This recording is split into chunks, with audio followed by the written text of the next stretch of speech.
Sir 2003 से अभी तक हम ये सुन रहे हैं कि पोस्टों को फिल किया जाएगा। अभी मैम ने कहा 367 पोस्ट वैकेंट है डिस्ट्रिक्ट डोडा के अंदर। जवाब में आता है कि इस बार 594 पोस्टों के बारे में सोचा जा रहा है।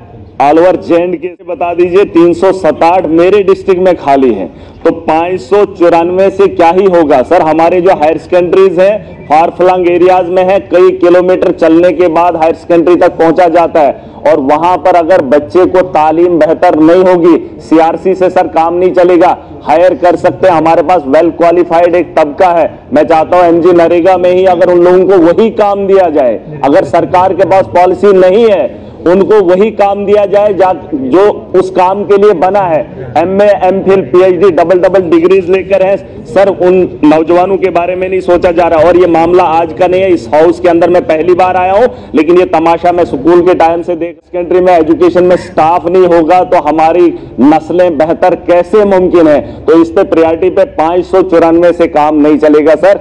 मेरा ही 367 का आंकड़ा है, तो बताओ मेरे डिस्ट्रिक्ट में 367 कैसे फिल किया जा सकता है सर। ये कोई जवाब नहीं। और ये मैं बता रहा हूं 2003 से, मैं जब स्टूडेंट खुद रहा हूं 2003 से सर मामला देख रहा हूं। इस पे थोड़ा सा हाउस को सोचना पड़ेगा, क्योंकि नौजवानों की नस्लों के बारे में, बेहतरी के बारे में हमें बदलाव लाना।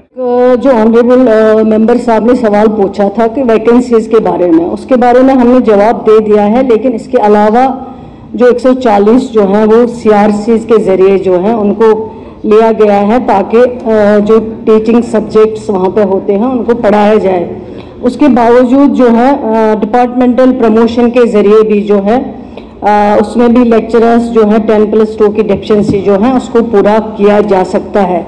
उसके अलावा जो ऑनरेबल एमएलए साहब 594 पोस्ट की बात कर रहे हैं, ये 3 साल से कहाँ सुन रहे हैं, जब से पढ़ रहे हैं। ये तो जब ये सरकार बनी उमर अब्दुल्ला साहब की क़ियादत में, उसके बाद ये पोस्ट जो है, जब हमने शुरू किया था एजुकेशन डिपार्टमेंट संभाला था, उसके बाद ये 594 पोस्ट जो है सर्विस सिलेक्शन बोर्ड को रेफर किए गए हैं।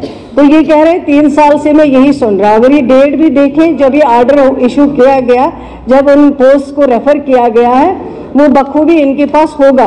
कमी तो है, मैं मानती हूँ कि कमी है, लेकिन ये कमी जो है इसको टाइम लगेगा जो है पूरा करने में। हम भी चाहते हैं कि availability of teachers, lecturers, professors, assistant professors जो है वो होनी चाहिए, क्योंकि जब आपके पास डिपार्टमेंट होगा, एजुकेशन जो है इंस्टीट्यूशंस होंगे, लेकिन उनमें टीचर नहीं होगा, उनमें प्रोफेसर नहीं होगा, उनमें असिस्टेंट प्रोफेसर नहीं होगा, फिर इन इदारों का कोई मायने नहीं है, कोई मतलब नहीं है। मैं खुद मानती हूँ इस चीज़ को, लेकिन अब जो है जो 10 साल में रिक्रूटमेंट नहीं की गई है, जैसे वैकेंसीज आती गई, रिटायर हो गए लोग, एसआरओ केसेस नहीं लग पाए इतने बरसों में, तो अब ये 3 महीनों में या 4 महीनों में कमी पूरी तो नहीं होगी, इसमें टाइम लगेगा पूरा होने में। और कब पूरी होती है, जितना पॉसिबल होगा, जो डिपार्टमेंट के हाथ में है। अवेलेबिलिटी ऑफ फंड्स को भी देखना है, जो डिपार्टमेंट कर सकता है, जो डिपार्टमेंट के हाथ में है वो करेंगे, लेकिन थोड़ा सा इनको भी पेशेंस रखना पड़ेगा कि रातों रात ये सिस्टम जो है उसको ठीक नहीं कर सकते।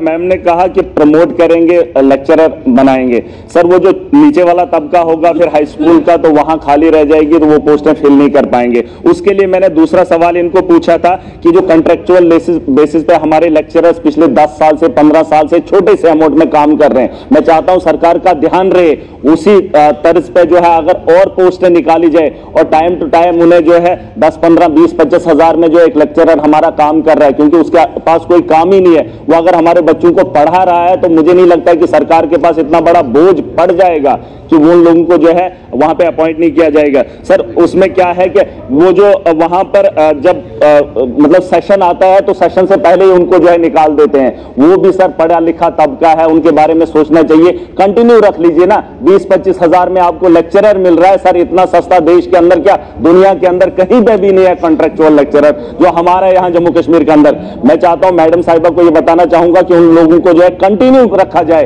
ताकि 15-15 साल से वो शुरू कर रहे हैं, वो पढ़ा रहे हैं हमारे बच्चों को सर। उनको नहीं, उनको आगे आपकी बात आ गई, आपकी बात उन्होंने सुन ली। बात करते हैं, ये खुद जहां जहां जरूरत होती है वहाँ एडवर्टाइजमेंट निकाला जाता है जिस सब्जेक्ट के लिए ज़रूरत हो, और एडवर्टाइज जब आते हैं उसमें फॉर्म आ जाते हैं, जो भी उसके लिए क्वालिफाई करता होगा वो फॉर्म वहाँ पे भरते हैं।